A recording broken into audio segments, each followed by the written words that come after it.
C'est trop bien, ça me suit. Regardez, elle me suit. Bonjour tout le monde, j'espère que vous allez bien. Aujourd'hui, on teste ma nouvelle caméra ainsi que mon nouveau micro et je suis très contente de pouvoir les tester avec cette nouvelle vidéo. De quoi on va parler? On va parler des différences entre les cours particuliers et les cours en groupe. Donc, je vais vous donner un petit peu mon point de vue. Bien sûr, quels sont les avantages et les inconvénients de chacun. Ce que j'ai pu tester moi-même en tant qu'apprenante, ce que j'ai pu tester moi-même en tant qu'enseignante aussi. Et puis, je vous invite à en discuter dans les commentaires pour me dire ce que vous préférez, ce que vous aimeriez tester, ce que vous n'avez pas aimé. Commençons avec les cours individuels, les cours particuliers ou alors les cours privés. Le concept, c'est bien sûr, vous êtes seul avec l'enseignant ou l'enseignante. Donc, ce qui est bien pour ce type de cours, c'est que c'est 100% personnalisé, c'est-à-dire que effectivement, l'enseignant doit s'adapter à votre niveau, à vos objectifs, à vos questions. Donc si par exemple vous voulez préparer le DELF, le cours sera tourné vers cet objectif-là. Si vous préférez faire uniquement de la conversation, pareil, ce sera vraiment dédié à vous, ce que vous voulez, votre apprentissage, vos besoins. Un autre avantage très important, c'est que vous allez parler beaucoup. Si vous êtes seul avec le prof, forcément, il va falloir animer la conversation et vous allez être amené à beaucoup échanger. Donc vous allez avoir le temps, l'opportunité de faire des erreurs, certes, mais d'en apprendre aussi beaucoup. Donc finalement, on a un peu l'impression d'avancer plus vite parce que on avance dans un cours particulier à son rythme et vu qu'on est seul, on n'attend pas les autres. Donc ça aussi, ça peut être plutôt positif si c'est ce que vous recherchez. Une autre chose aussi, c'est la flexibilité. Ça dépend bien sûr du contexte, des profs, etc. Mais il peut y avoir plus de disponibilité, plus de choix, parce que vous êtes seul encore une fois, alors que dans un groupe, vous devez peut-être parfois vous adapter aux horaires. C'est important aussi de le noter, il y a une vraie relation qui se crée entre le prof et l'élève, une relation plus proche, de confiance, avec des habitudes. C'est vraiment quelque chose qui est assez exceptionnel si on compare avec les cours en groupe.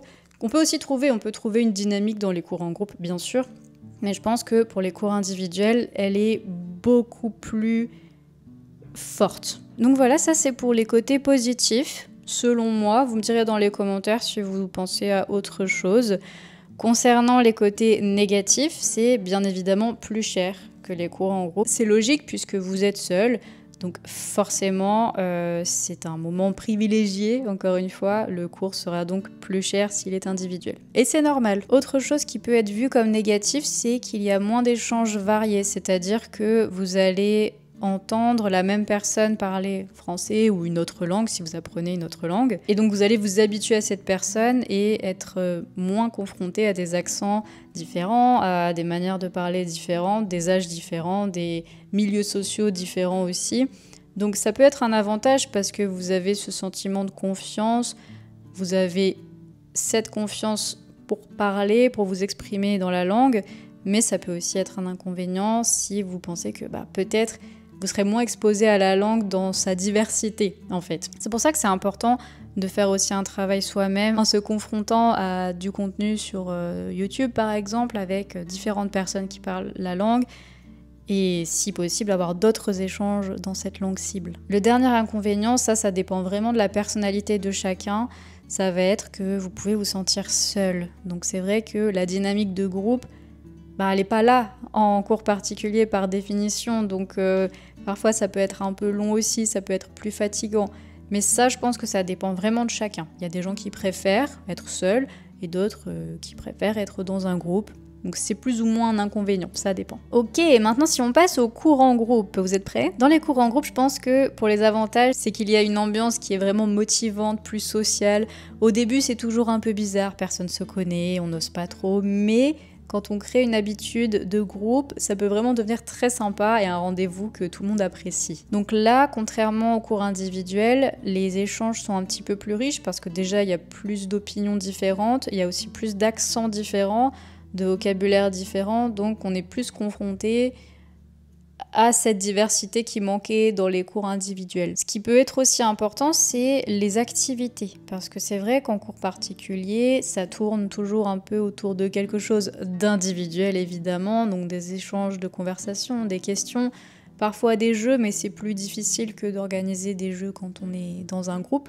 Donc il y a un côté peut-être un petit peu plus ludique en groupe qu'en cours particulier. Et enfin, le dernier avantage, c'est que c'est moins cher par personne, évidemment, puisqu'il y a plusieurs personnes. Là encore, c'est logique. Moins de personnes, plus cher, plus de personnes, moins cher. Dans les côtés négatifs des cours en groupe, c'est que vous allez parler beaucoup moins qu'en cours particulier. Donc en fait, l'important, c'est de savoir ce que vous voulez privilégier. Est-ce que vous voulez parler beaucoup? Est-ce que vous voulez davantage être dans un groupe, faire partie de quelque chose, vous exprimer un peu, mais pas nécessairement tout le temps? C'est le questionnement à avoir. Après, autre chose qui peut parfois poser problème, c'est que le rythme est un rythme de groupe, donc un rythme commun, et on ne peut pas prendre le rythme de chacun, donc parfois vous pouvez sentir que vous êtes un peu en retard ou un petit peu en avance par rapport aux autres, ça peut être frustrant aussi. Mais ça peut être bénéfique aussi d'être avec quelqu'un de plus avancé, par exemple, vous allez apprendre davantage, d'être avec quelqu'un d'un peu moins avancé, vous pouvez expliquer davantage de choses et reformuler, ça peut être bénéfique dans de nombreux cas, mais voilà, ça peut être quand même frustrant. Et enfin, évidemment, moins de personnalisation, puisque, encore une fois, c'est un groupe, donc on peut pas s'adapter à tout le monde, et on peut pas répondre aux questions de tout le monde tout le temps. Moi, pour mes expériences, donc déjà en tant qu'élève, j'ai fait les deux, j'ai plus fait des cours de langue en groupe, je pense, mais j'ai eu l'occasion de tester des cours individuels en coréen, notamment il y a quelques années. Et j'avais beaucoup aimé en individuel parce que justement ça me laissait plus de temps pour poser des questions, ça me laissait plus de temps pour réfléchir, pour comprendre, pour m'exprimer aussi. Et j'ai beaucoup plus apprécié ce format-là, je me sentais plus en confiance que parfois dans des groupes où on doit suivre en fait et on n'a pas toujours l'occasion de s'exprimer et d'avoir confiance. Donc pour moi, en tant qu'élève, la première question, je pense qu'elle est là, c'est est-ce que vous avez confiance quand vous parlez la langue étrangère ou pas? Si la réponse est oui, je pense que le cours particulier ou le cours en groupe, il n'y aura pas de différence à ce niveau-là.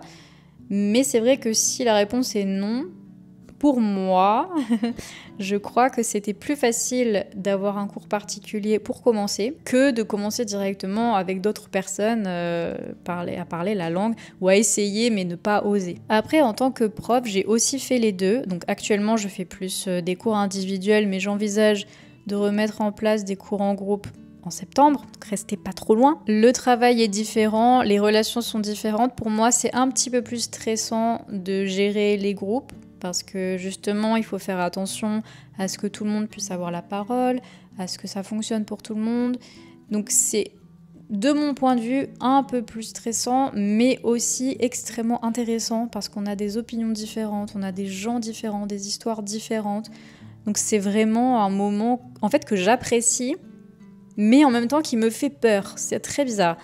Parce que les cours particuliers sont tout aussi intéressants, on va pas me faire dire ce que je n'ai pas dit. Donc je trouve qu'à chaque fois, en fait, même si je fais le même sujet avec des groupes différents, les réponses seront différentes et ça apporte toujours quelque chose. Donc c'est très enrichissant. Et voilà, j'aime beaucoup les deux et j'aimerais combiner les deux. Du coup, c'est pour ça que je vais retravailler sur les cours en groupe pour la rentrée. Mais en attendant, il y a toujours les cours particuliers, n'hésitez pas à me contacter bien sûr. Donc au final, qu'est-ce que vous pouvez choisir? Posez-vous les questions. La première question, c'est est-ce que je me sens en confiance, oui ou non? Deuxième question, est-ce que j'ai un objectif précis? Est-ce que je veux préparer un examen? Est-ce que je veux juste faire de la conversation? Dans ce cas-là, pour l'examen, un cours particulier sera sans doute plus adapté. Au niveau du budget, bien sûr, très important, est-ce que je ne peux pas mettre beaucoup d'argent? Dans ce cas-là, cours en groupe. Si vous ne faites pas trop attention et que ça ne vous dérange pas d'investir plus dans votre apprentissage, cours particulier sans hésitation. Voilà, après, ce qui peut être aussi bien, c'est de tester les deux, ou alterner peut-être un moment en cours particulier, puis passer au cours en groupe, et si ça vous convient pas, retourner au cours particulier. C'est pas fermé, bien sûr, donc je pense qu'il n'y a pas un type de cours adapté pour certaines personnes et un autre pour d'autres personnes.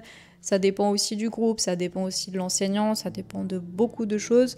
Donc n'hésitez pas à tester. J'espère que ça vous aura aidé à y voir un peu plus clair ou alors peut-être à réfléchir davantage sur vos besoins. N'hésitez pas à me dire dans les commentaires ce que vous avez déjà testé, ce que vous aimeriez tester, ce que vous en pensez. ouvertement, librement, on en discute, il n'y a pas de problème. Et si vous avez des questions, je suis disponible aussi, n'hésitez pas à me contacter. Et en attendant, je vous dis à très bientôt pour une nouvelle vidéo.